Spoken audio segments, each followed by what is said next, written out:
नमस्कार। आज हम एक ऐसी घटना की तह तक जा रहे हैं जो दशकों से एक पहेली बनी हुई है।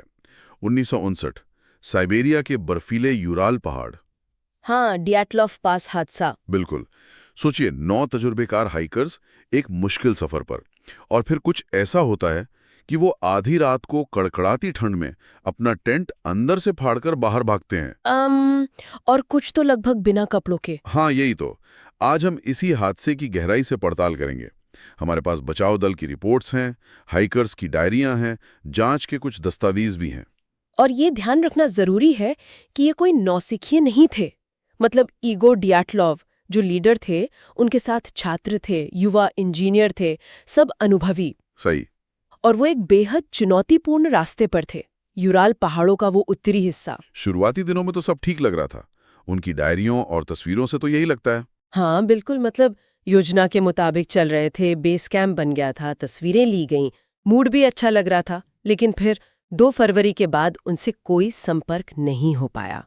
एकदम सन्नाटा। और जब कई दिनों तक कोई खबर नहीं आई, तब खोजबीन शुरू हुई। हाँ, और फिर 26 फरवरी को बचाव दल उनके आखिरी कैंप साइट पर पहुंचा, और वहां जो दिखा वो बेहद चौंकाने वाला था। रिपोर्ट्स बताती हैं कि टेंट अपनी जगह पर खड़ा था लेकिन अंदर से काटा हुआ था। जैसे किसी ने, मतलब पैनिक में अंदर से चाकू या किसी तेज चीज से फाड़ा हो बाहर निकलने के लिए। और बाहर बर्फ में निशान थे, नंगे पैरों के या शायद सिर्फ मोजों में, जो पास के जंगल की तरफ जा रहे थे। एक कतार में नहीं, मतलब बिखरे हुए से। जैसे अफरा तफरी में भागे हों। बिल्कुल। और फिर शव मिलने शुरू हुए। पहले 2 मिले टेंट से काफी दूर, एक पेड़ के नीचे। और वो सिर्फ अंडरवियर में थे। हाँ, सिर्फ अंडरवियर में। पास में एक बुझ चुकी आग के निशान भी थे, जैसे उन्होंने आग जलाने की कोशिश की हो, लेकिन कामयाब नहीं हुए। और बाकी 3 और शव मिले, टेंट और उस पेड़ के बीच की दूरी में। उनकी पोजीशन ऐसी थी जैसे जैसे वो वापस टेंट की तरफ लौटने की कोशिश कर रहे हों, शायद। लेकिन सबसे ज्यादा परेशान करने वाली बात तो बाद में पता चली है ना। हाँ, वो 4 शव जो महीनों बाद मिले। हाँ, 4 महीने बाद जब बर्फ पिघली। उनकी पोस्टमार्टम रिपोर्ट्स वो वाकई हैरान करने वाली थीं। क्या था उनमें ऐसा खास? उनमें गंभीर अंदरूनी चोटें थीं। मतलब कुचली हुई पसलियां, खोपड़ी में भारी फ्रैक्चर, जैसे किसी जबरदस्त ताकत ने उन्हें कुचला हो। किसी भारी दबाव जैसा। हाँ, वैसा ही कुछ। लेकिन सबसे अजीब बात ये थी कि बाहर से, मतलब त्वचा पर, चोट का कोई बड़ा निशान नहीं था, कोई बाहरी घाव नहीं। ये कैसे हो सकता है? अंदर इतनी चोट और बाहर कुछ नहीं। यही तो पहेली है। और एक महिला हाइकर, ल्यूडमिला डुबिनिना, उनकी जबान और आंखें गायब थीं। क्या? ये तो बहुत ही भयानक है। हाँ, ये साफ था कि ये सामान्य हाइपोथर्मिया या कहीं से गिरने वाली चोटें नहीं थीं। बिल्कुल नहीं। तो फिर शुरुआती जांच में क्या कहा गया सोवियत अधिकारियों ने? पहले तो उन्होंने कहा कि मौत की वजह एक अज्ञात प्रबल शक्ति है, मतलब एन अननोन कंपेलिंग फोर्स। अज्ञात प्रबल शक्ति? ये तो कोई जवाब नहीं हुआ। नहीं हुआ। बाद में केस बंद करते वक्त इसे एवलांच यानी हिमस्खलन से जोड़ दिया गया। लेकिन एवलांच वाली थियरी पर भी तो सवाल उठते हैं, जैसे कि टेंट अपनी जगह पर था, पिचकावा नहीं था। बिल्कुल, और जैसा बचाव रिपोर्ट्स में भी लिखा है, उस जगह पर एवलांच के कोई साफ संकेत नहीं थे। और अगर एवलांच आया भी तो लोग टेंट अंदर से क्यों फाड़ेंगे? वो तो बाहर फंस जाते। हाँ, और वो भी बिना कपड़ों या जूतों के, बर्फीले तूफान में। ये बात समझ नहीं आती। और फिर वो रेडिएशन वाली बात। कुछ कपड़ों पर रेडियो एक्टिविटी के निशान मिले थे। अच्छा, ये कहाँ से आया? फोरेंसिक जांच में पता चला कि कुछ कपड़ों पर सामान्य से ज्यादा रेडियोधर्मिता थी। इससे ये थ्योरी आई कि शायद पास में कोई गुप्त सैन्य परीक्षण चल रहा हो। मिलिट्री टेस्टिंग, सोवियत संघ का। हाँ, हो सकता है। यूराल का वो इलाका वैसे भी उस जमाने में इस तरह की चीजों के लिए जाना जाता था।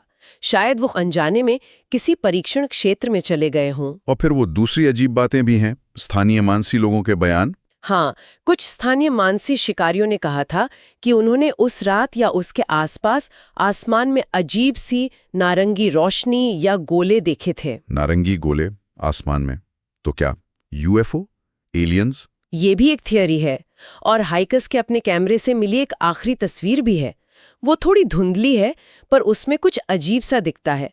कुछ लोग कहते हैं वो कोई तकनीकी चीज है, कुछ कहते हैं वो क्या ये थी बिग फुट जैसा कुछ? हाँ, वो थ्योरी भी है। ये सारे सिद्धांत, चाहे वो मिलिट्री टेस्ट हो, यूएफओ हो या यति, वो घटना की अजीब कड़ियों को जोड़ने की कोशिश करते हैं। फटा हुआ टेंट, नंगे पैर भागना, वो भयानक चोटें, रेडिएशन, आसमान की रोशनी। हर थ्योरी किसी एक हिस्से को समझाती है, लेकिन कोई भी पूरी कहानी नहीं बताती। सही कहा। हर थ्योरी के पक्ष में कुछ है तो विपक्ष में भी बहुत कुछ है। प्रत्यक्षदर्शियों के बयान अक्सर भरोसेमंद नहीं होते, तस्वीर धुंधली है। लेकिन 2019 में रूस ने फिर से जांच शुरू की थी, है ना? हाँ, की थी। और उनका नया निष्कर्ष था स्लैब एवलांच, मतलब बर्फ की एक बड़ी सख्त चादर का अचानक खिसकना। Slab avalanche. हाँ, ये सामान्य पाउडर वाले एवलांच से थोड़ा अलग होता है। उनका कहना है कि ये शायद धीमी गति से शुरू हुआ, जिससे टेंट पर दबाव बना और फिर अचानक तेजी आई होगी। साथ में बेहद खराब मौसम, मतलब पुअर विजिबिलिटी, शायद इसने मिलकर उन्हें इतना डरा दिया। तो मतलब प्राकृतिक कारण। उनकी नई जांच का निष्कर्ष तो यही है।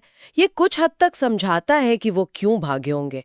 शायद बर्फ के दबाव से टेंट क्षतिग्रस्त हुआ और उन्हें लगा कि वो दब जाएंगे। लेकिन फिर भी क्या ये उन अंदरूनी चोटों को पूरी तरह समझाता है जिनके बाहरी निशान नहीं थे? ये एक बड़ा सवाल है।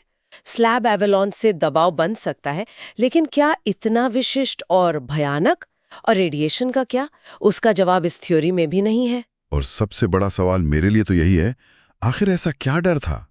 इतना ज्यादा डर कि 9 अनुभवी लोग जो ऐसी परिस्थितियों के आदी थे, वो सब कुछ छोड़कर, सुरक्षा छोड़कर मौत की तरफ भाग खड़े हुए। ये सवाल, शायद यही इस रहस्य का दिल है। आखिर उनके दिमाग में उस वक्त क्या चल रहा था? किस चीज ने उन्हें इतना ज्यादा भयभीत कर दिया? तो कुल मिलाकर ड्याटलॉव पास का रहस्य 65 साल बाद भी रहस्य ही है। 9 जानें चली गईं और उनके साथ ही शायद उस रात का सच भी बर्फ में कहीं दफन हो गया। मेरे पास जो दस्तावेज और रिपोर्ट्स हैं, वो पहेली के टुकड़े तो दिखाते हैं, पर पूरी तस्वीर वो अब भी धुंधली है, अधूरी है। ये घटना हमें ये भी याद दिलाती है कि कभी-कभी स्थापित स्पष्टीकरण भी मन को पूरी तरह शांत नहीं कर पाते। बिल्कुल, तथ्यों और सिद्धांतों के बीच जो खालीपन रह जाता है, शायद वही इस रहस्य को, इस कहानी को आज भी जिंदा रखता है। और सोचने वाली बात ये रह जाती है कि ज्यादा डरावना क्या है? कोई बाहरी अज्ञात शक्ति, कोई गुप्त प्रयोग या एलियन, या फिर प्रकृति का वो अनदेखा अनजाना रूप जिसका हम अंदाजा भी नहीं लगा सकते, जो इतने अनुभवी लोगों को भी पल भर में ऐसी दहशत में डाल दें कि वो अपने होश खो बैठें। ये सवाल शायद हमेशा हमारे साथ रहेगा।